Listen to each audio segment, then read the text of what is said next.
All right, back on Play It Forward today with Krishnan Unnikrishnan, writer, co-writer, co-producer, and director. I got it. Of Famous. You're nominated by Samantha Shada. Thank you so much for being on the show today. Thank you so much for having me. Appreciate it. Famous is a crazy big production. I don't know how you got through it. We have three questions, so I'm not necessarily going to focus on the enormous production value that must have been just a Herculean process. Um, but just prior, or I mean, we can kind of touch upon that as we go along. But the impetus, the seed, the germinal idea that was in you, in your psyche, or in your soul to do this project, what was that?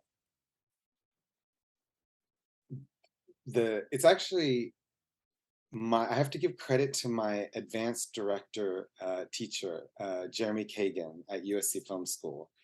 Because what happened was in order for me to join his class, we had to like send a reel and an interview. And when he sat me down for the interview, he's like, I'm looking at your stuff across all your years of USC, and your early stuff were all musicals.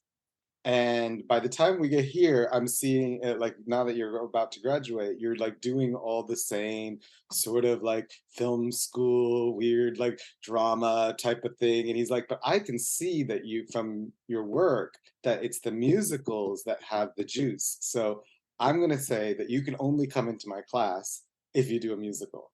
And I was like, what? I was like totally sort of shocked by his even like approach, and that was what made me like reconnect to the joy and to the exploration. And then I also started to think, but musicals don't all have to be like just happy-go-lucky. Like we can have other aspects and other themes that go into it. And so that was the first sort of like push, was for me to know that it was going to be some sort of musical. And then as I kept thinking about it, I wanted it to be something very personal to me. And I thought about this idea of like coming into Hollywood and being really bright-eyed and like super naive and thinking, okay, all I have to do is be very creative and like do good work and this is going to work out.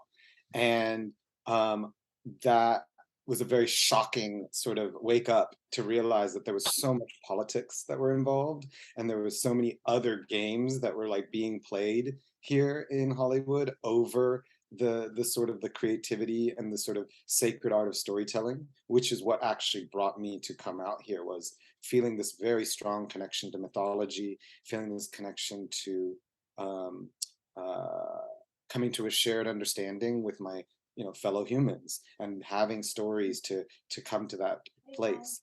So once I knew it was a musical, the second question was this feeling of like coming in bright-eyed, and then what was it going to shift to? And so then I started to look at mythology that would give me a similar premise to that sort of structure. And that's when I remembered the Buddha story, and how he had been in this perfect little like bubble, and then went out into the world and had a very rude awakening. And then when he had that rude awakening, it was a process of like, how does he now integrate this new knowledge? And so to me, that felt like a good sort of structural model for me to explore these themes and feelings and confusion that I had when I first arrived here in Los Angeles. And so Mm. that those are the sort of steps. And in fact, in the very opening musical montage, the protagonist runs behind a Buddha statue and hides at the very beginning, and that was a bit of homage to the Mhm. fact that the seed had come from that Mm. structure, and so Mm. put it at the beginning of the movie. Mm. Now, the plot turn, of it, I was thinking of it in terms of Bollywood meets the Truman Show. And I'm sure you've Mhm. heard that or thought that yourself, but it's interesting that, it really is a little different. And the Truman Show is probably a take on the Buddhist story. Um, But what I was really trying to get at is that, the pivotal kind of plot turn is when the main character finds out that he's betrayed by his love. And going into the second part of the question of play it forward is, what is the message of the movie as you either were creating it or as you see it now?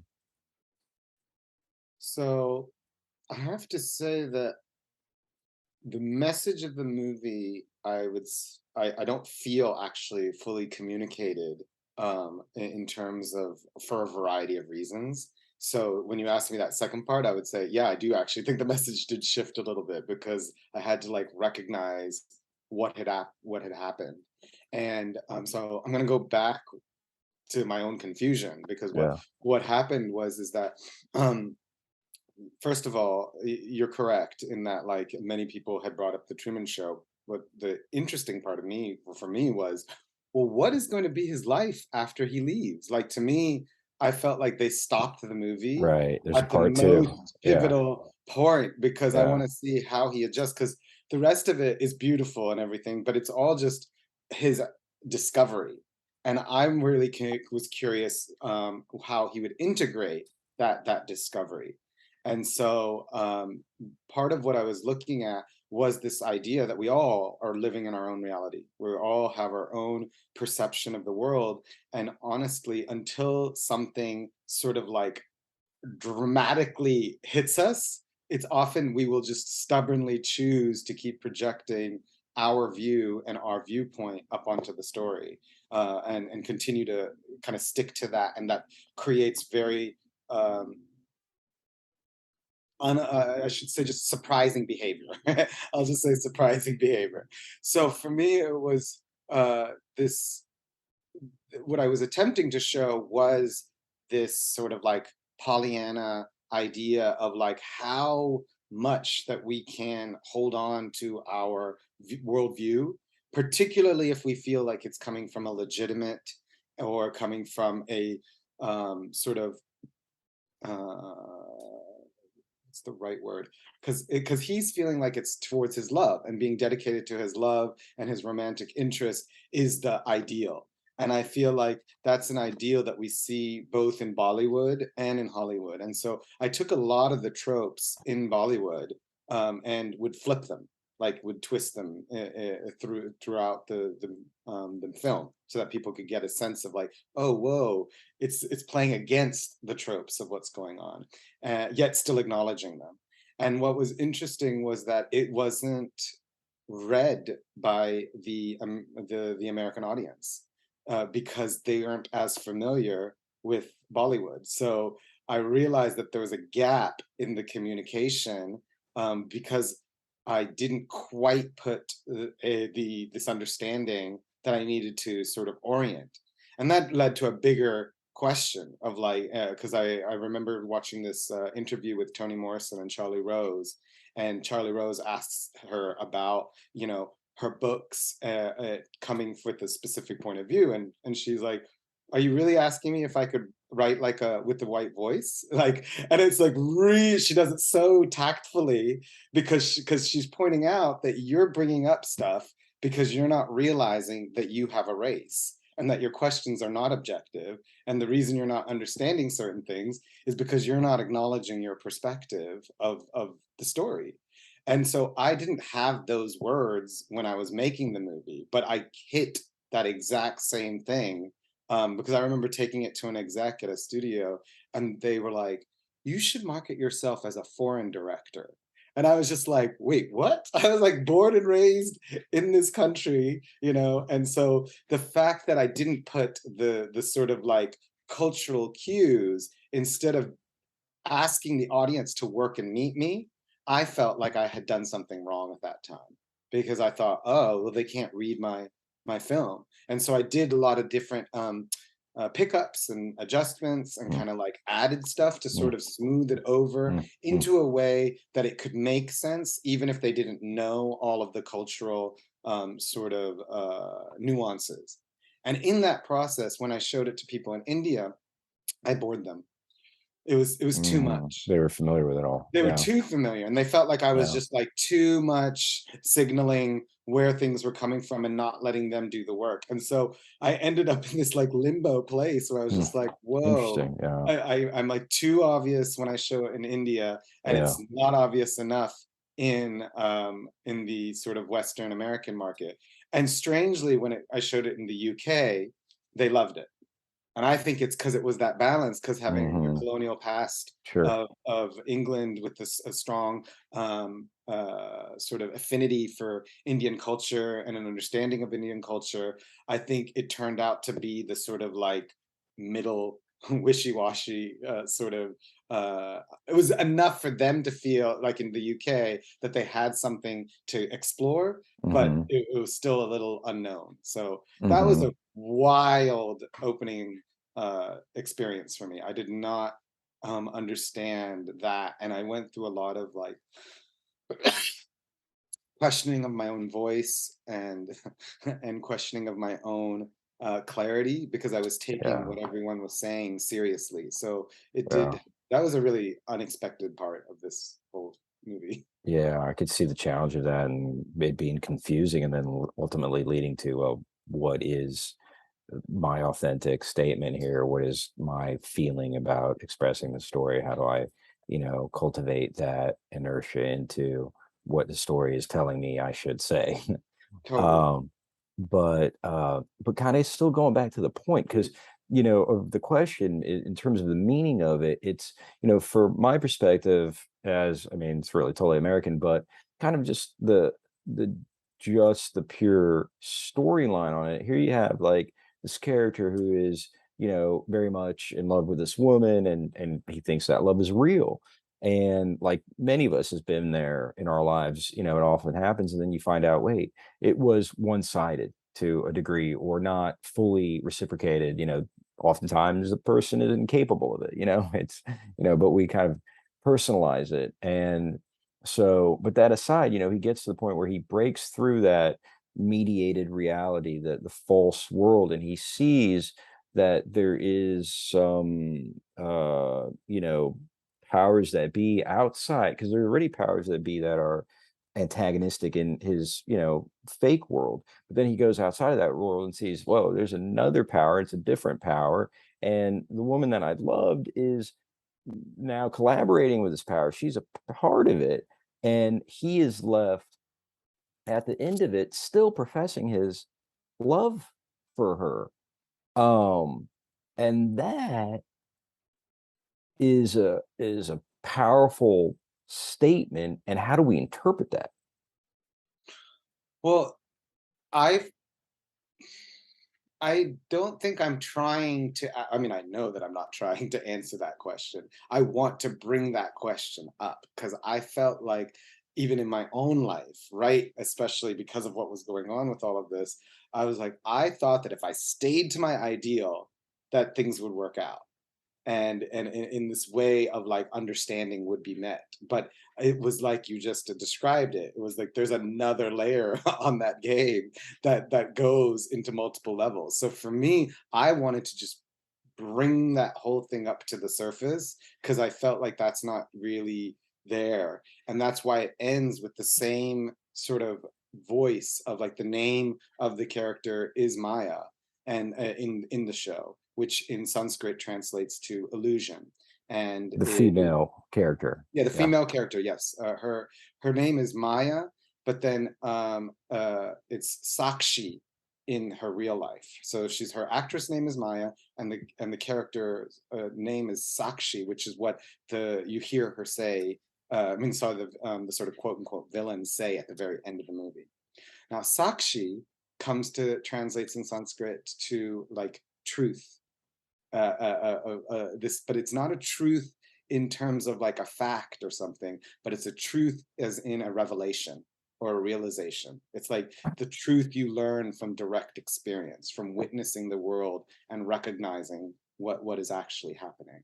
And so that's she's named that way because he's focused on Maya, Maya, Maya. He's focused on the illusion, illusion, illusion, and he's pushing after that in every which way. And I think each one of us have our own sort of Maya that motivates us and inspires us, and is the ideal that we hold on to. And if we have a pure feeling about it, we feel that that's enough.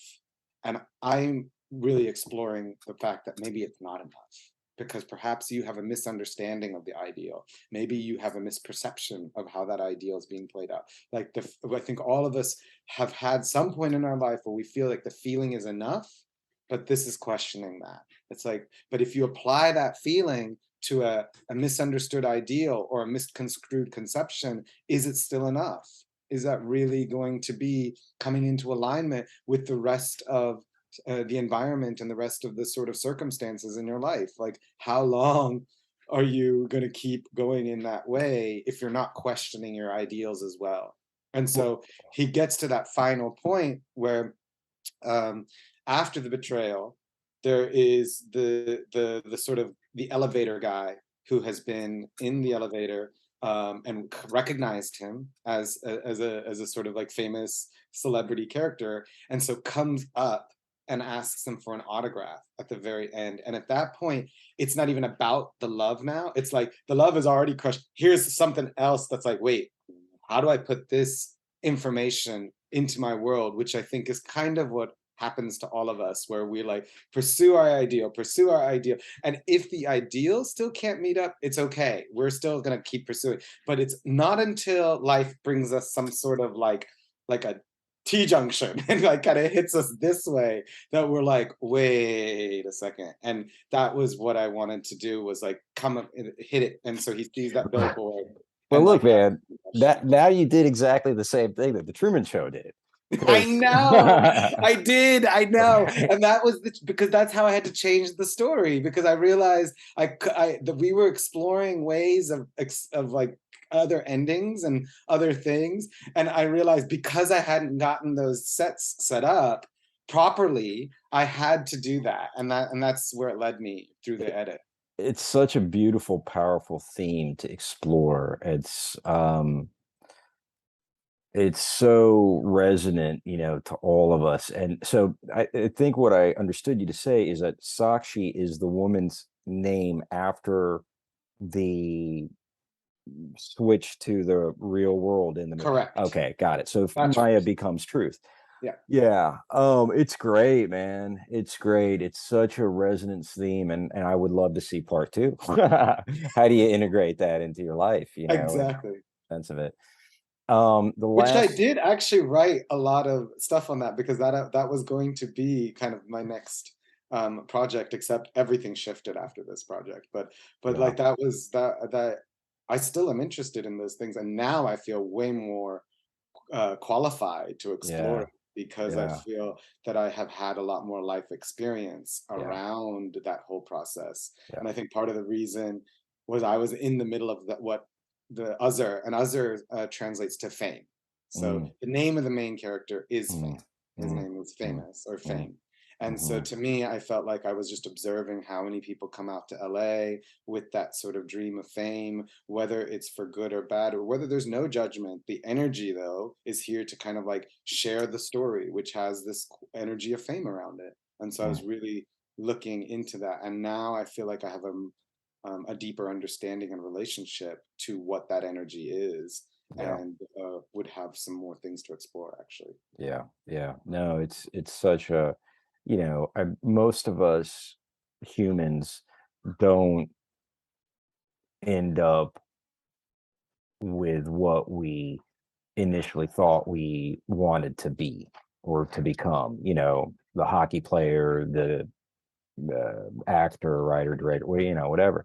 So it's a powerful thing about what's the motivation that wants to do that, what happens to the people that do end up doing that, the small few, and what happens to the people that don't, and what's the difference, Mhm. you know um and and the Maya and the truth in it all, it's such a strong theme to pursue, and so resonant. And I think there is so much work to be done there that's just important for all of us. So yeah, whenever you keep working on that, let me Mhm. know.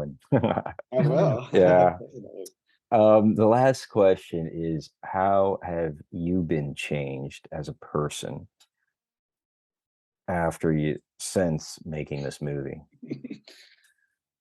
I feel like I went through. I thought I had gone through the experience, and then I feel like I went through others' experience making this film. Yeah, Because like I thought I understood the game, and so I was like playing the game, and then I'm like, wait, there's a whole more layer to this whole process than I even understood. And so it was a very spiritual experience for me going through this movie and it kind of always just is. having to like look at every motivation every step of the way, letting go of various attachments, letting go of what I felt it needed to say versus what it can say or what it is saying.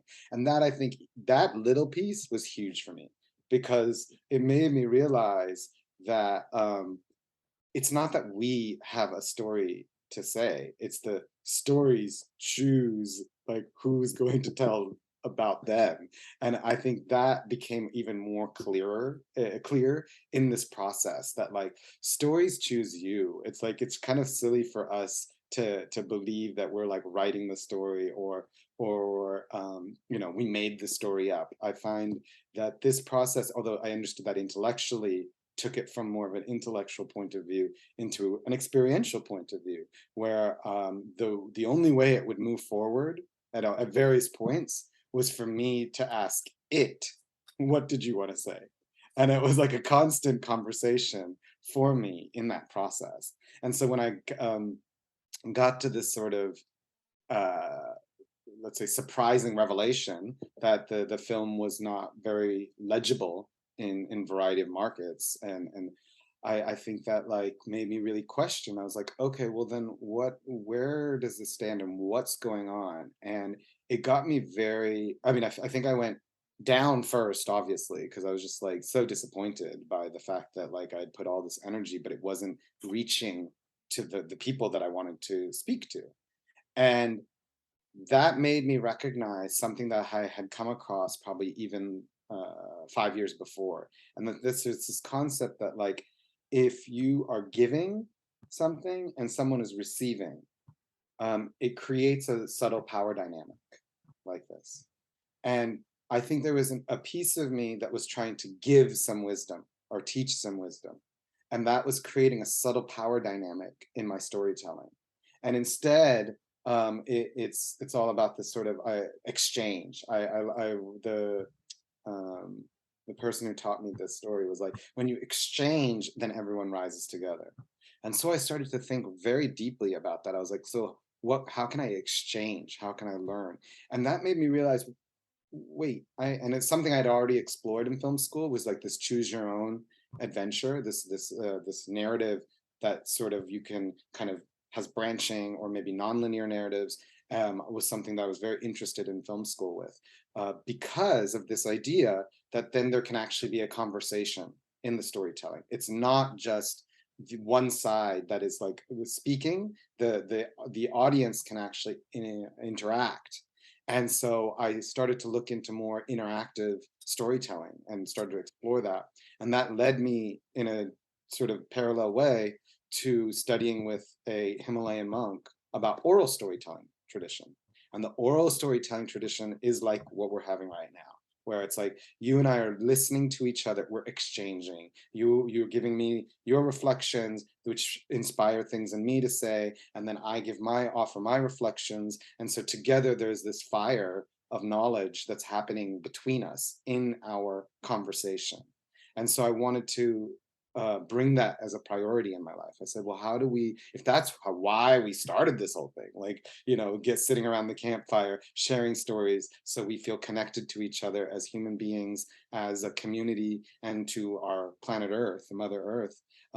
It's not just the content, it's how we're telling the story. And so when it's only told in this one direction, it starts to make us feel like it's no longer this dance, it's no longer this dialogue. I only consume the story from my, you know, TV. And that starts to let us forget that we are creators as well. Like every person has part of the storytelling. And so that shifted a lot of my attention into now looking at how to bring these ancient oral storytelling traditions and techniques into the modern technology, like looking at extended reality and seeing what is happening there and what's going on, because now we can have these types of emergent storytelling, or like devised storytelling, which we see in theater. But imagine if we move that with the sort of beauty of film. And so that's what this film completely shifted because of that sort of pain that I went through afterwards. And I wanted to dig into it and really understand what is this teaching me? I became focused on this other type of storytelling that honors this indigenous way of telling that is inherent in all of us. But figuring out, just like I was attempting to do then, like, how do I bring these stories to the Hollywood market? Now it's more of like, how do I look at this form of oral storytelling and bring it to the modern world? And that's been a really amazing experience for me these last few years of really digging deep into that. Krishnan, what I heard in that really is powerful and resonant, to me, is that, there was a question of faith in there, and that in the process, it reaffirmed your faith, ultimately gave you a new direction and meaning and quest in the process. And, I'm not sure if there's, anything much more important than that, that faith. So, I Krishnan, thank you so much for acknowledging that. Like, even as you say that, it makes me emotional because I feel it was that. And at that yeah, moment, I had to question the direction that I felt like all my colleagues and yeah, everyone I knew were going, because that sort of standard storytelling way, currently standard, is was such a powerful engine that for me to like attempt to step into a different direction oh yeah, had so much fear and so much like unknown around it that it wasn't like I could step off after I knew what it was going. I had to either step off and discover where I was going, or just sort of continue with this path and try to like put myself into the sort of standardized right, conveyor belt. right, And I just know that that's never worked for me and at any point in my life. right. So it was, might as well just not waste any time trying to like even like fit into the conveyor belt. But it was a really uh it was a huge crisis of faith. It was a very scary moment. Yeah, I get that. Krishnan Unnikrishnan, thank you for being on the show. Thank you for being a pioneer. And I look forward to more work to come. Thank you so much for having me, and thank you for Samantha for recommending me here. And it's just really wonderful to be a part of communities in the way that you're bringing people together. I think it's a really beautiful way for us to connect that has more meaning and is actually an exchange and a dialogue, just like I was mentioning. So very Thank happy you. to be part. Thank you. Thank you. Namaste, my friend. All right. Till next time. Bye, guys. Bye bye.